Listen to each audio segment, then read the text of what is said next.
Va keyingi modelimizda bu 50 kilovatli kacholimiz, 50 kilovat. Bunda первичный konturga, ya'ni teplообменникdan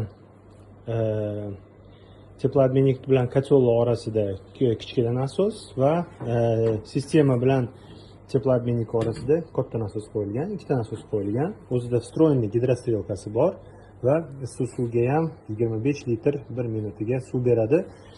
Praktiski boilersiz ishlatsangiz ham bo'ladi. Bemalol 2-3 tochkaga yetadi. Mana bunga ham Wi-Fi modul upravleniya qo'yilgan. Boshqaruvi juda ham qulay. Alohida suvni boshqarasiz, alohida отопленияni boshqarasiz.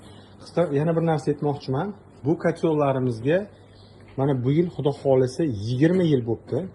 2006-yili birinchi bo'lib shu kachollar kelishni boshlagan. Mana hozir 20 yil bo'libdi. To'g'ri, modernizatsiya qilingan, funksiyalari ko'paygan, rivojlangan, o'zgarish bo'lgan yaxshi tarafga. Lekin O'zbekiston hududida, butun respublika hududida 20 yildan beri ishlab turgan kachollar bor. O'z vaqt bilan o'zini ijobiy ko'rsatgan modellarimiz kelgan. Hammasi baquvvat ishlangan. Ko'rsanglar ham bo'ladi, mana anaqalari, korpuslari matviy ishlangan. Juda ham добротно ishlangan, hech qanaqa ekonomiya qilinmagan.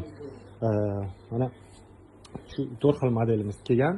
Ma'lumot o'rnida qabul qilasizlar. Rahmat.